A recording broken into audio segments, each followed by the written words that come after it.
It's a wonderful honor to be joined again by David L. Bernstein of the Jewish Institute for Liberal Values.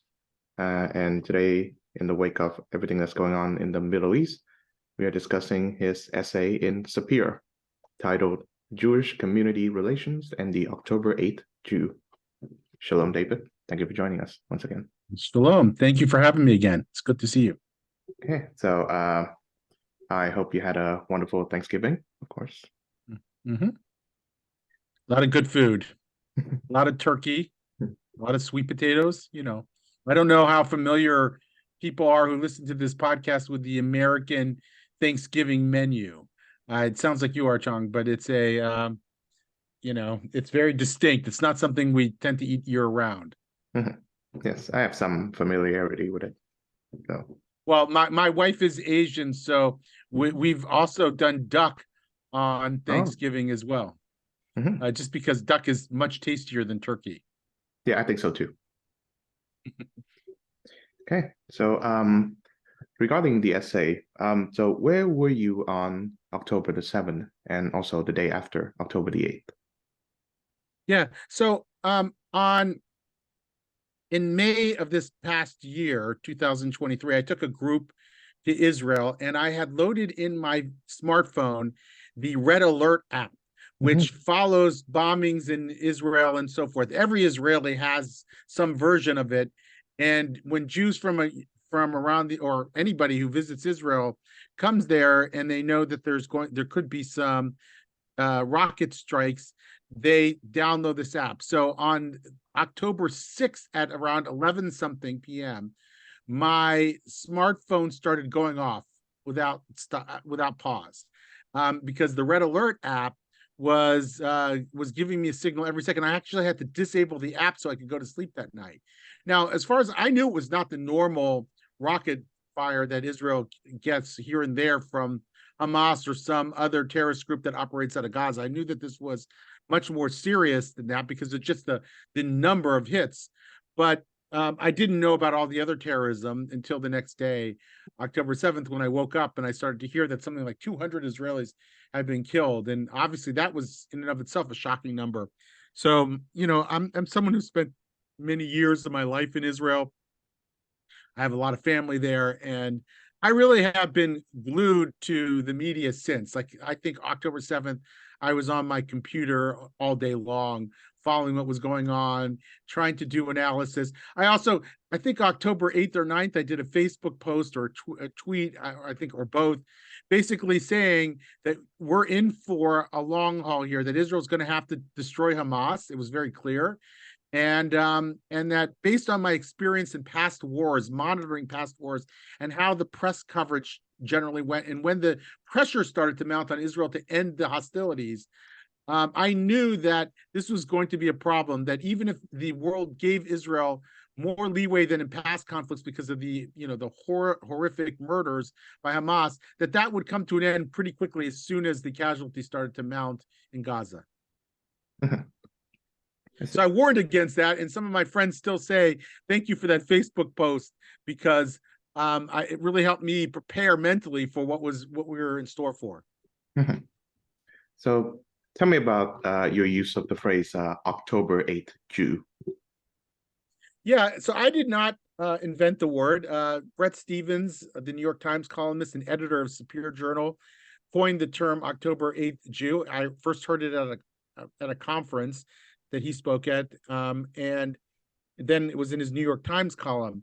The October 8th Jew is the liberal Jew in America who felt relatively safe in liberal circles, in progressive circles, and felt that their greatest threat came from the right-wing politics, and then woke up to a very different reality in which some of the people that they saw as allies, or in their progressive politics, either supported Hamas's terrorism, justified it, were mealy-mouthed about it, or remained silenced in the face of it.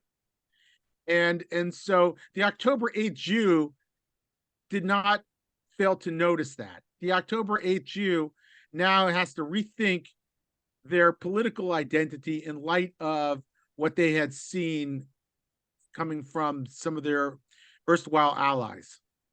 Mhm. Yeah. So I'm currently living in Budapest now. I'm very close to the Jewish quarter and at the same time the birthplace of Theodor Herzl, the founder of Zionism. Um, so when he first proposed his idea via the book Der Judenstaat, the Jewish state, um, he was mm, he was proposing a very stark choice. The Jews of the time, they will either have to choose the to be Jewish or to be the member of their respective nations that they adopted. And obviously, he was orienting the Jewish people who were his audience to choose being Jewish.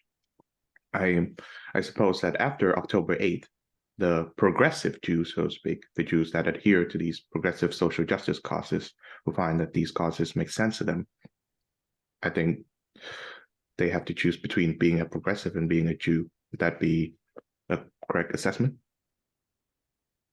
Well, it may be more stark than I would put it. I think that Jews who are progressive and have progressive values, they think, for example, that there should be universal health care in the United States, or that we should do a better job of feeding the hungry, or that we should extend LGBTQ rights and support for trans people and others. I think that they can continue to adhere to those values, and I think that they can find some friends in progressive circles, and many of them do have friends in progressive circles. I don't want to overstate it.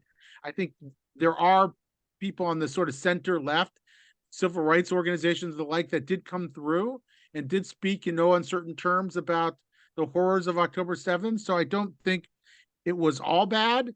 But I do think in some ways that in a fundamental level, they have to ask, can I be part of a progressive coalition that in some fundamental level is completely unsympathetic to me? And so I don't think it's about ending one's commitment to progressive causes, but rather asking who your friends are and whether those previous friendships are sustainable. Mhm. So, as of today's recording, talks have been made about a ceasefire between Israel and Hamas, and I understand that many Jewish people that I've read, including people like Eli Lake and I think Jonah Goldberg too, they would agree that that is not to be, and a ceasefire will only benefit Hamas. So, are you of the same opinion? Look, I think there's probably a very good strategic argument against the ceasefire. I also believe that for Israel, which that they probably had no choice, that that both the politics and the pressure from the U.S. administration, and Israel's own sense of commitment to its citizens, its own failure, by the way, to provide security against the attacks, line up in such a way that Israel really had to do what it's doing. I also believe some of the analysis that I've heard, that the Israelis can use the ceasefire themselves to regroup in a way and to follow the movement of Hamas, and that this is not going to be a short war. So this is just going to be a chapter in it. So I think that it's very possible that Israel will not lose ground, but I don't know. I think we'll see what happens. Okay.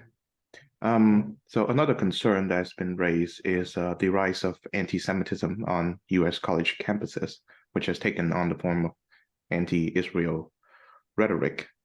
And of course, in response, there have been calls to quote unquote cancel the people who either attend pro-Palestinian, pro-Hamas protests, or those who have said fiery anti-Israel, anti-Jewish rhetoric on social media or whatever. So, yeah, how would you? So, would this be a case of cancel culture or something else? Yeah, so it depends. And look, I believe that campuses that exhibit free speech values are campuses where Jews are more likely to thrive. If you look at the FIRE's annual rankings of college campuses on a free speech grounds, those that have the worst track record of free speech, namely Harvard and University of Pennsylvania, are also those that are most likely to be the hotbeds of anti-Israel, anti-Zionist, anti-Jewish fervor. Mhm. So I think I take take umbrage with some of the arguments from my fellow Jews who think that you need to shut down free speech at this time. At the same time, some of what's happening on college campuses does cross the line. It's into intimidation, and I think, you know, one thing that drives this is this unshakable feeling that if this were happening to another minority group, let's say a progressive certified minority group, that the campus wouldn't be citing free speech grounds and it would intervene in a heartbeat. And I think, you know, this puts two values at loggerheads with each other. On the one hand, it's free speech and our commitment to free speech, and the other hand, equal protection. And the idea that Jews should be extended every protection that any other community would receive under similar circumstances. And so it's very hard for Jews who, even those who support free speech values and believe that free speech is good for everybody, including Jews, to not escape notice at the unequal extension of the equal protection idea on campus. And even for me, I say, well, you know, if those students were marching around campus, not saying global intifada, which is a call for violence, but we're saying something, you know, completely racist toward Black people or another minority community, that the campus would shut that down. It wouldn't be talking about free speech. So that said, ultimately, I think free speech environments are good for college campuses, good for society, and good for the Jewish community. And I'm going to err on the side of free speech as much as possible in that tension between those two values. So with that said, do you believe you can be pro-Palestinian, as in you are an advocate of the right for Palestinians to form their own state, without either being pro-Hamas or anti-Israel or anti-Jewish in that order? Yeah, for sure. For sure. There's a lot of Jews in Israel and Jews in the United States, myself included, who would like to see eventually a Palestinian state established that lives side by side in peace with Israel. And yet, you know, have very, by the way, deep concerns that such a state under present conditions might actually just become a platform for radicalism and wouldn't be able to live side by side in peace with Israel. So it's, so, you know, to me, you know, I think being pro-Israel ultimately requires us to understand that we have to find an accommodation with our Palestinian neighbors. But that's very hard in the current environment, you know. After the Camp David peace accords in September of 2000 sort of unraveled, and various efforts to make peace afterwards unraveled, and Arafat launched a second intifada, which included a wave of suicide bombings and the like. And I think it's hard for Israelis to take seriously their Palestinian interlocutors, and I can understand why. They felt like they had prepared the groundwork for peace, not imperfectly, by the way, but still prepared the groundwork for peace, made all kinds of psychological adjustments, and they were greeted with this wave of murder, and realized that, okay, well, it's not enough for us to want it; our neighbors have to want it as well. Mm-hmm. Okay. Now, But the two are certainly not mutually exclusive. One can support Israel and support a creation of a Palestinian state. One can support a Palestinian state without supporting Hamas, for sure. yes, I'm of the same opinion.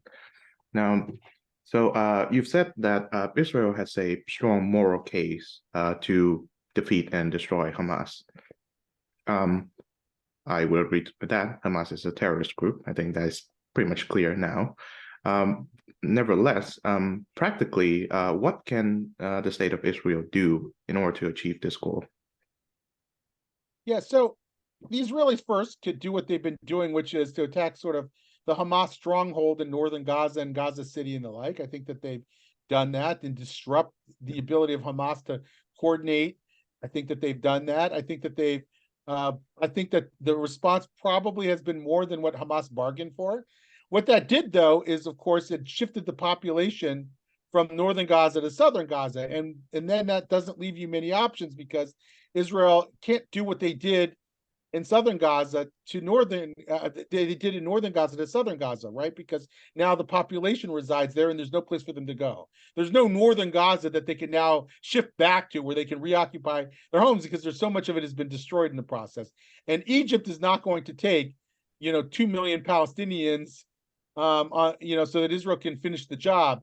I think there's probably been a lot of Hamas militants and terrorists who have, you know, left their weapons at home in northern Gaza and blended into the population. So it's going to be hard to ferret them out. And there's going to be some Hamas activity there that Israel is going to have to deal with, but it's just not going to be able to do it at the scale that it was doing so in northern Gaza. So where does that leave the country? It means that they can defeat, I believe, Hamas as a military force and as a political force, but that doesn't mean they're going to destroy the idea of Hamas, and it doesn't mean that they're going to be able to, kill every last Hamas fighter, because those people are going to blend into the population and they're going to try to regroup at some point. And so it's not going to completely go away, but I think it should be able to put away Hamas as a fundamental military and political force as we once knew it. Mhm. Now, I think a few problems can arise if Israel goes through this operation, and that being because Gaza Strip is such a densely populated area, there's a very good chance that the innocent Gazan civilian may get in the way of the fire and get killed. And of course, every Gazan death is a tragedy for Israel, and of course for Hamas and the anti-Israeli camp, a useful propaganda tool. It is.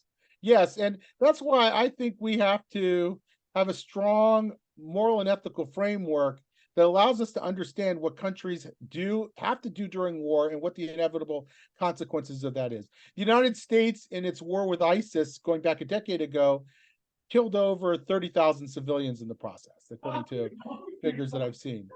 I think we've seen this in every war ever fought. There's no doing war, particularly that in dense urban situations, where you're not going to end up killing civilians in the process, and that's always tragic.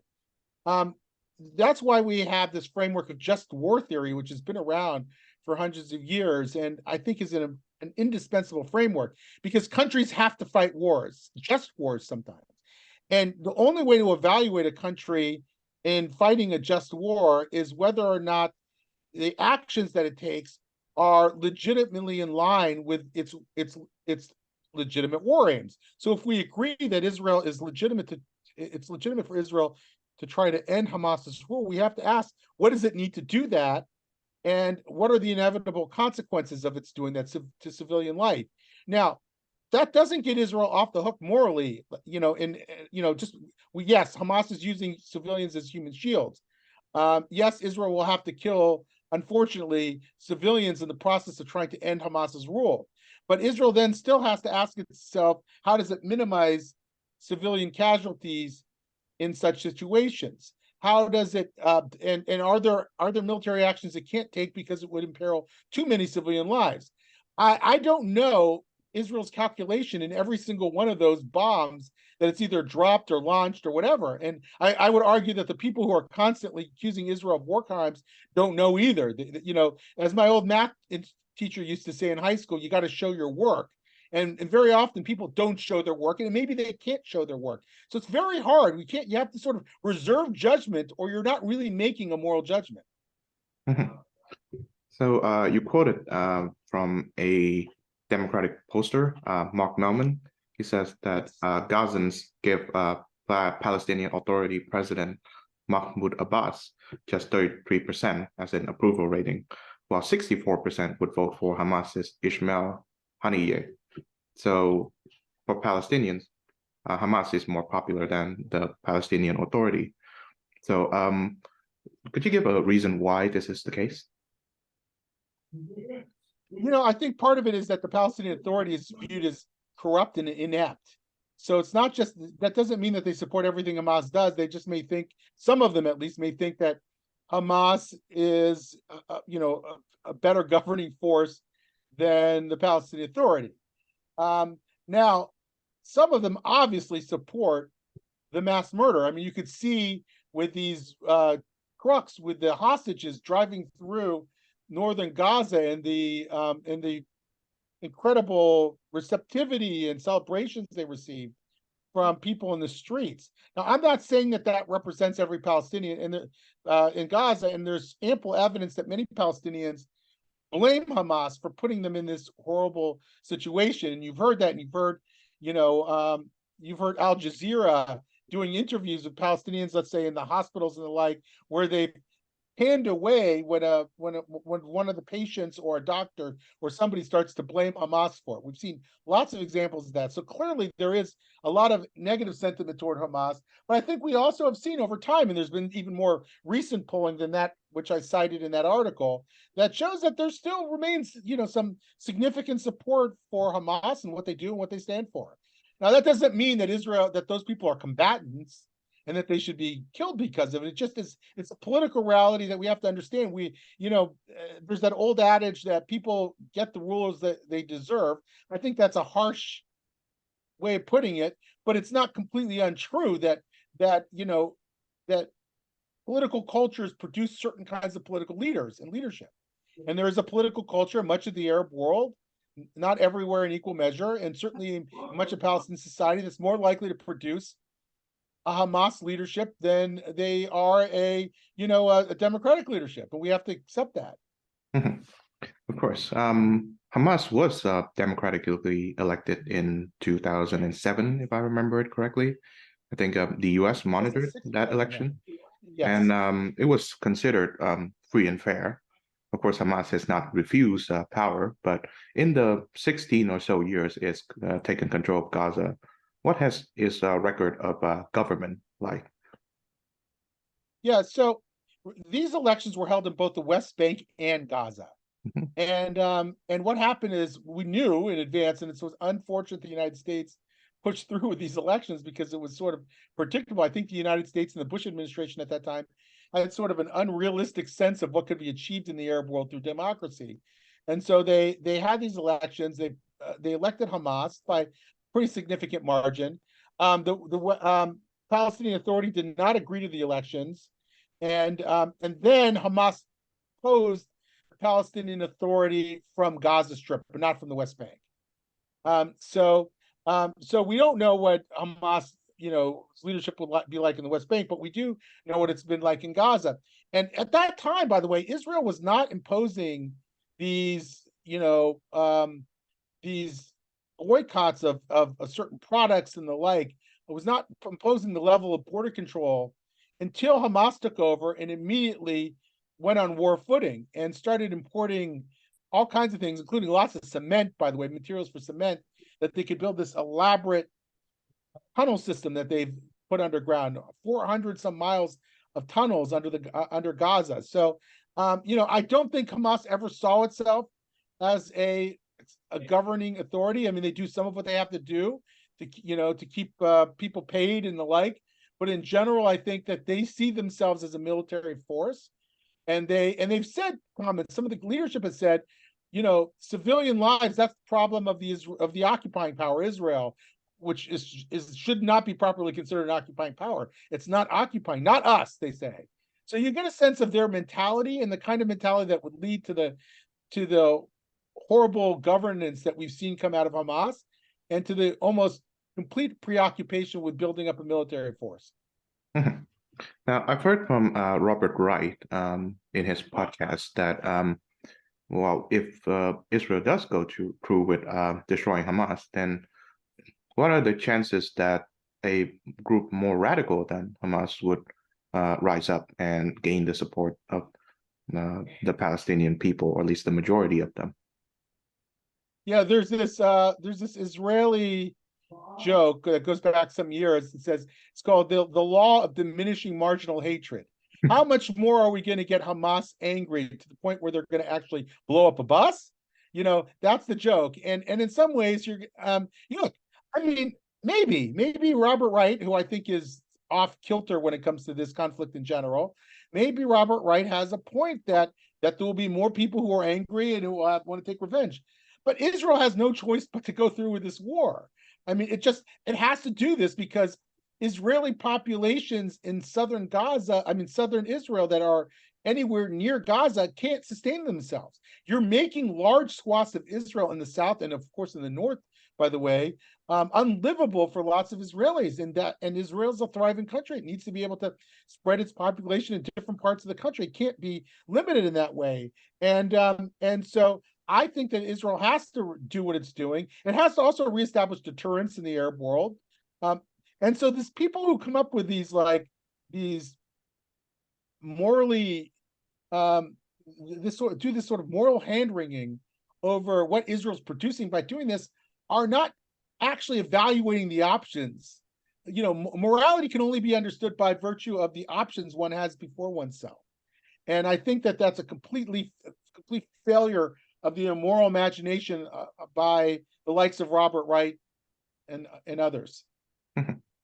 Now, I think in the days of the beginning of the state of Israel, the story goes that there is perpetual conflict between the Jews and the Arabs of the region.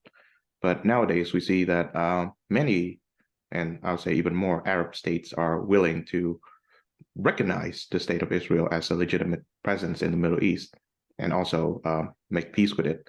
So I think the time has come when there is a division between Arab states who wishes to recognize Israel and the states, and also non-state actors such as Hamas and perhaps the Palestinian Authority to recognize Israel. And right now, Israel's greatest concern as a state is not an Arab state, but a Persian one, i.e. the Islamic Republic of Iran. So my question to you now is, what stops these remaining Arab states, so to speak, to recognize Israel as a legitimate state? Yeah. So many of the Arab states, and obviously there has been, by the way, a number that have recognized Israel. We have the United Arab Emirates and Bahrain and Morocco and others that have recognized Israel and made peace with Israel. And that model, I think, holds great promise. And Saudi Arabia is the next big fish, of course. I think a lot of these Arab leaders cheer on Israel and want Israel to deal a devastating blow to Hamas. They see Hamas as a very dangerous force that is aligned with Iran, and Iran is their mortal enemy. And a lot of the logic of peace with Israel is because they see Israel as a fellow traveler in the war with Iran. So I think that logic is still in place. But what happens, of course, is that people in the Arab street, as they say, haven't gotten the memo about this. Many of them continue to see their brethren in Gaza dying and the like. They don't have the whole story. They might be getting their news from media sources that don't portray what was done to Israel and Israelis. And so they still have to contend with their own internal politics around these questions and have to navigate that carefully, even though behind the scenes they may be telling the United States and Israel, for that matter, that that please finish off Hamas and don't do this, don't take half measures. Now, I'm sure you're aware of the book titled "The War on Return" by Einat Wilf and Adi Schwartz. I've had a good chance to interview both of them on this program, and they make the case that the reason why the peace camp of the '90s failed is that the people whom I guess Peres and Rabin and co. were dealing with, they were not prepared to recognize the state of Israel yet, and I would say it is still the case today. So it can be, I think, a devastating blow, so to speak, for people like you and I who support the two-state solution, because one of them doesn't even recognize the other. So how can the two-state solution be revived, so to speak, in present times? Yeah, I'm not sure it can, at least for the moment. I'm not sure that Palestinians are looking for the same things that Israelis are looking for. I think the Palestinians wanted independence and Israelis wanted peace. Palestinians, probably many are still devoted to the idea of the right of return, that any Palestinian can return not to just their new state, but to Israel itself. I think that's an ongoing stumbling block, and I think that ultimately that's what prevented Yasser Arafat from cutting a deal with Israel, is that he wasn't able to deal with the fact that all these refugees had been promised for decades that they'd be able to re-inherit their orange groves in Jaffa. And so I think that the Palestinians are probably a long way away from accepting the reality of a Jewish state. And so then Israel has to ask itself, so what should it do in the meantime? And maybe there'll be creative options. Look, none of us expected this war to happen. I don't know what will emerge after it. One thing was always this idea of a Jordanian Palestinian Confederacy. I don't see that in the immediate offing, but who knows? Maybe the situation changes at some point. One of the things that I'm intrigued by is this idea that that in places where there's just an Israeli military occupation, but not any civilian populations butting up against Palestinians, that there tends to be much greater stability, much less sort of conflict. And I think that in the meantime, that Israel should do as much as it can to control the growth, particularly the geographic footprint of settlements and so forth, to minimize the conflict between Israeli populations, Jewish populations, and Palestinian populations in the territories. And that also preserves the two-state option when it does become feasible. Now, going back to America, I understand that for those who were accused of anti-Semitism on campus, because they supported Hamas and Palestine and all that, they would say that, well, there are Jewish people who basically say the same thing that we are saying. People like Noam Chomsky or Norman Finkelstein, or Israelis like Ilan Pappé, and groups like Jewish Voice for Peace. Like, we draw these rhetorics that we are espousing from them. So they are Jewish, so they cannot be anti-Semitic. So what do you make of that? I mean, it's easy to do, to find representatives of the 3 or 4% who radically depart from what most Jews feel and somehow think that legitimizes your own hostility. The vast majority of Jews, and we have years of survey data to show this, support Israel and support a thriving Israel and Israel's right to exist. That doesn't mean that they like Netanyahu or they believe in everything that Israel does, but overwhelmingly American Jews support Israel. So somehow, cherry picking a few Jews to represent, or legitimize your own point of view, I think is shallow thinking, but predictable if that's what you're trying to do. It's a rhetorical move, but it's not a serious intellectual exercise. Now, on to the more difficult question. Can you be Jewish and anti-Semitic at the same time? Yeah, I mean, I think there are Jews who hate other Jews and behave in anti-Semitic ways.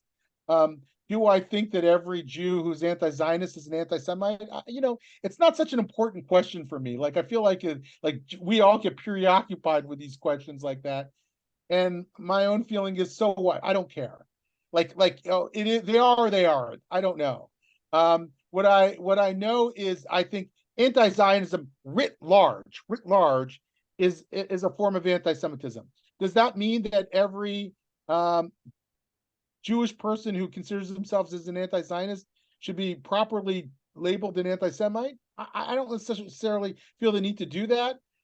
Do I need to call every Palestinian who's an anti-Zionist an anti-Semite? I don't feel the need to do that. Every 19-year-old on college campus who hasn't spent 3 seconds actually thinking about this issue but joined some protest, an anti-Semite, I don't feel the need to do that.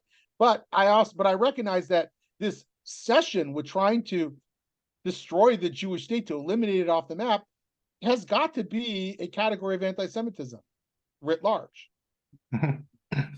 Now, there's this viral, I believe, tweet of Black Lives Matter in Chicago, released a few days after the horrific October the 7th attack. And yes, they posted an image of the paraglider, signifying their allegiance, so to speak, with Hamas. And it opened the bigger can of worms of how Black-Jewish relations have deteriorated over the decades. So, and this is something that I can get your insight upon too. Is that why do the people who support Black Lives Matter believe that there's an analogy between what American history does to its Black citizens and what Israel does to the Palestinians. Yeah, I mean, it's sort of easy to understand why simplistic thinking about the Israeli-Palestinian conflict seeps into this pre-existing narrative about oppressor versus oppressed. Like to the average person who looks at it and sees Israel, big Israel and small Palestinian, Israel looks like the Goliath and the Palestinians the David. As soon as you zoom out and you see that there's small Israel and a much larger Arab Muslim Middle East that has been largely hostile to Israel, you can reframe your understanding of it. But that's not how people have been trained to see this, particularly in progressive circles. So I can understand why Black activists who haven't looked at this in all its complexity and all its nuance and don't understand all the threats that Israel's faced from the Arab world would shrink the conflict in their own minds to an Israeli-Palestinian dispute. You know, unfortunately, they have inherited an ideological framework that has been a long time in the making, you know, going back to the late 1960s, John, which I know you're aware of, when was sort of the onset of postmodernism. And at the same time, anti-Zionism took hold in the Soviet Union, and Soviet Union created a new field called Zionology, which my friend Isabella Tabarovsky writes about.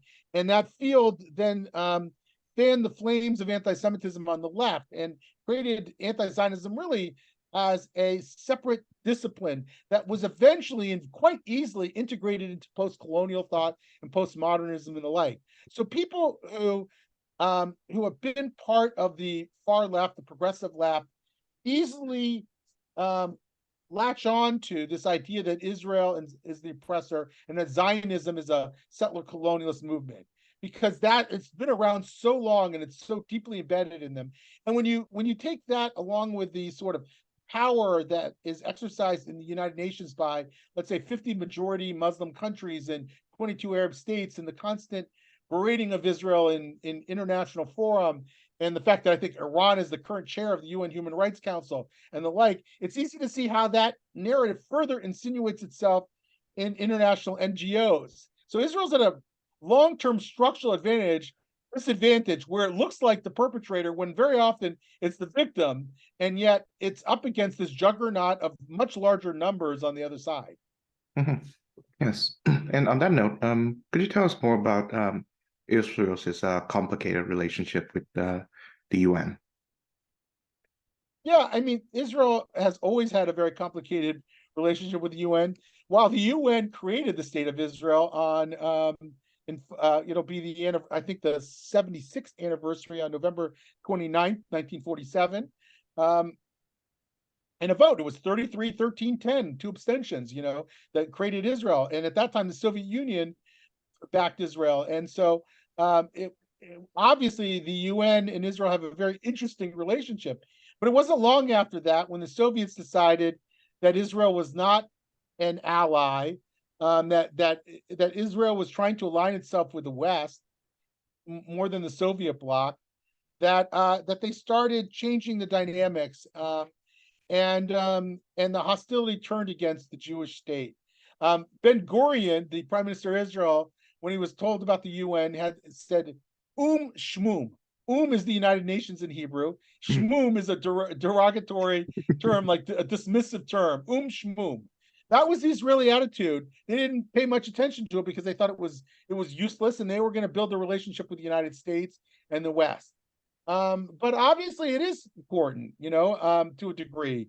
And the United Nations has been a force for delegitimization of Israel. And you can see this particularly in Geneva at the UN Human Rights Council, which is one of the most ridiculous exercises in futility and discrimination one can ever imagine, where they're constantly blaming Israel while and letting off the hook some of the world's worst human rights offenders. So I think for many Israelis, there's still a lot of shmum, but also a recognition perhaps that you can't completely dismiss the body.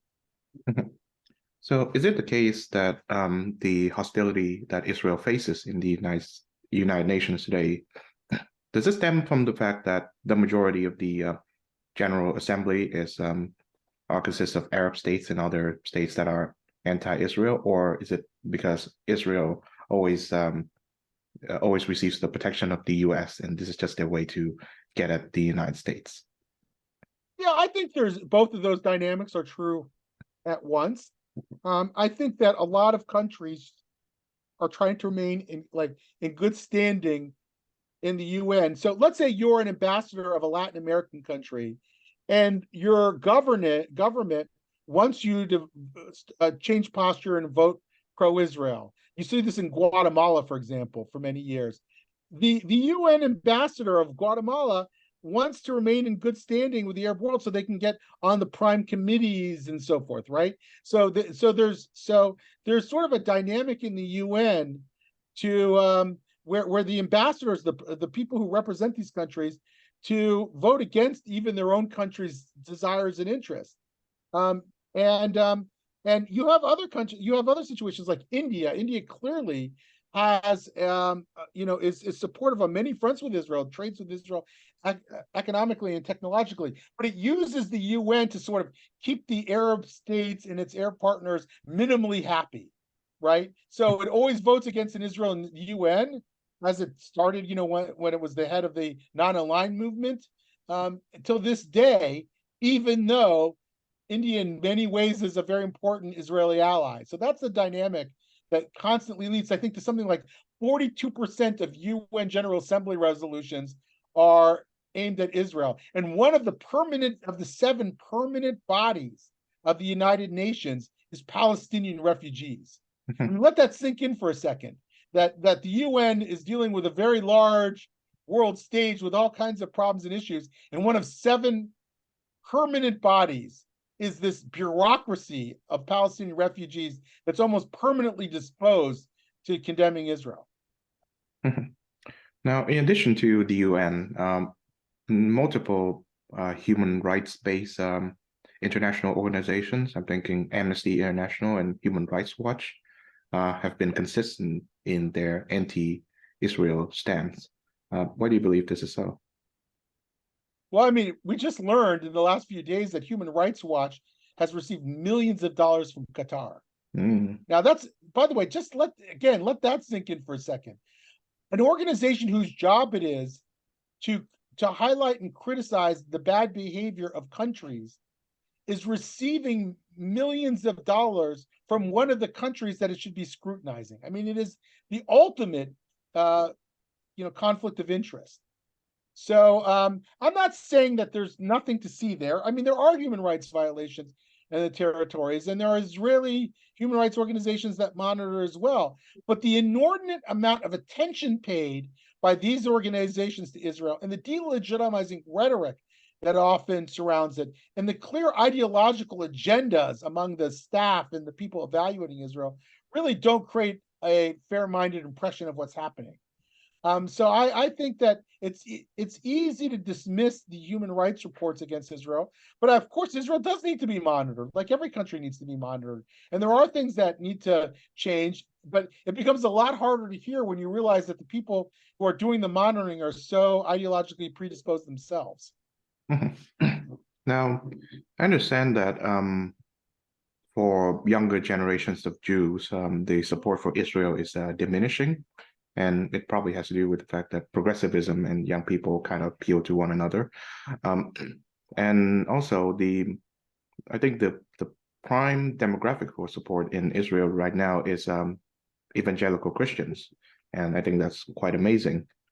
And I've read the book, The Crisis of Zionism by Peter Barnhart a few years ago, where he says that this growth of support threatens to influence American policy towards being more pro-Israel stance in a way that is overlooking some of the wrongdoings that the state may commit, i.e. the building of settlements. So do you believe that this calls for like maybe an increase in Jewish support for Israel in America? Well, I mean, I think Biner ignores the historic support of the average American. I mean, there's 20 some years of Gallup poll data on support for Israel. And roughly speaking, it's been around 65 to 20, of a percentage support Israel over Palestinians. So it's no wonder that that's going to be translated into policy as well. Obviously, evangelicals are an important constituency, particularly in the Republican Party, and probably account for a significant amount of that support. But I also think that the average Republican is likely to support Israel anyway, because of a larger worldview about democracy and so forth. And I think many Democrats up until recently have always supported Israel. For the first time in 2023, a slight majority of Democrats were more sympathetic to Palestinians than Israelis. That is a shift. And at one time, even not going back that long ago, like maybe 2013, it was something like 60 to 20. So it tells you there has been a shift in the Democratic Party. But if you looked at the statistics around this current war, the overwhelming majority of Democrats, at least in the beginning stages, were sympathetic to Israel and thought that Israel had every right to fight back. So how this war will affect the Democratic Party and progressives is still sort of a work in progress. The jury's out on that. But I think Beinert is largely misses the point there that Americans support Israel because they see in Israel a democratic country surrounded by Middle Eastern dictatorships, fighting for its life, defending the values that they hold dear. I think that's why. Mhm. Of course, I find it commendable on President Joe Biden's part to be very forceful in his support for Israel and his antipathy towards Hamas. And I understand that by doing so, he risks alienating a large part of his party, i.e., the Progressive Coalition. And of course, historically, as the great book by Walter Russell Mead, Ark of the Covenant, shows that the support for Israel starts with the Democrats, and it may have moved to the Republican side a bit, but yeah, the Democrats were the first party to get on the pro-Israel train. For sure. Indeed, yeah. And I do think it's an important, development that Biden was so forcefully supportive of Israel. I think he's had to packed a little bit to the progressive wing in various ways. There was he started something he resisted earlier was a national strategy on Islamophobia. That was something that he didn't want to do because he didn't want to use more of his administrative resources on that, but he eventually decided to do that. And I think he worried that he was going to lose support in Detroit, and so they've sought to be more even keeled around a ceasefire and a truce and the temporary truce and the like. But I agree with you. By and large, he's been steadfast in that support, and that has given Israel some of the room for maneuverability that it needed. Mm-hmm. So, with that said, will American support for Israel increase or decrease in the wake of this war? Yeah, I think it depends on how long this goes. I also think it depends on Biden and the administration's attitudes and that help narrate that, particularly for Democrats in the days ahead. It depends on factors that we can't control. Like, is there a mass casualty event, a very tragic mass casualty event that could happen that would then turn people against the war? Hamas tried to orchestrate the perception of that with the bombing of the hospital, of course. Yeah. And they understand these dynamics very well, and they try to exploit them the best they can. But it's hard to tell. I think the average American will say Israel had every right to fight back. I think the average American understands the idea of casualties and civilian casualties. There are people have been banding about these statistics that Americans support a ceasefire. I don't think that really translates into what these people pretend it's translating into. I don't think the average American says that Israel has to cut off its war effort now before it succeeds in deposing Hamas. I think what they're really saying is that they'd like to see an end to the war eventually. And that's how they interpret that question. So But so I would imagine that the support will probably increase a bit for a while. Whether that has any long-standing significance is hard to say. Unfortunately, these progressive ideological trends that we've talked about before, have taken their toll in America, like particularly among Democrats, and they do condition people to think differently about Israel and Jews. And so that's why I think until we can sort of arrest the tendencies around radical social justice ideology and the influence it has on society, the trajectory is not good for Israel and Jews in America. Perceptions, particularly on the left, among Jews in Israel. Mhm. Of course, as we're speaking, there's also a war going on between Ukraine and Russia, and America still maintains support for Ukraine. But the risk of having two regional conflicts going on at the same time can be a strain. So how can America maintain support for Israel as well as Ukraine simultaneously? Yeah, I think it does strain the public's patience in many ways. America is not, after two wars on terrorism, really, both with Afghanistan and Iraq. America's patience for sort of supporting causes abroad has been severely undercut, and so I worry about that a lot. Like that, the United States is not able to sustain its attention span in two very important fronts at one time. I think there's been a lack of leadership there. I think the Biden administration has been very good on Ukraine and very good on Israel. But in both constituencies, the Democratic Party, where there's certainly no fervor in favor of wars in general, although I think there's certainly a lot of support for Ukrainians, and Republicans who during Trump were sort of soured on the idea of Ukraine and turned and turned on, at least in some sectors, to this idea of that Putin and Russia are our allies. I think we've seen some slippage there, and that's really concerning. And I worry about the United States exercising leadership on the international stage. Mhm. Okay. So final question. So I've heard this analogy by Glenn Lowry on one of his shows. I think he was interviewing Norman Finkelstein, one of the anti-Zionist Jews we talked about earlier. And he was making an analogy between anti-Zionist Jews and Black conservatives in that they both lie outside of the mainstream Black and Jewish political opinion community. And they were both marginalized by the mainstream respectively. So Black conservatives are being called Uncle Toms, and anti-Zionist Jews are being called anti-Semites. So what do you make of this analogy? Yeah, look, there's something to it, and at the same time, I'm not overly impressed with it.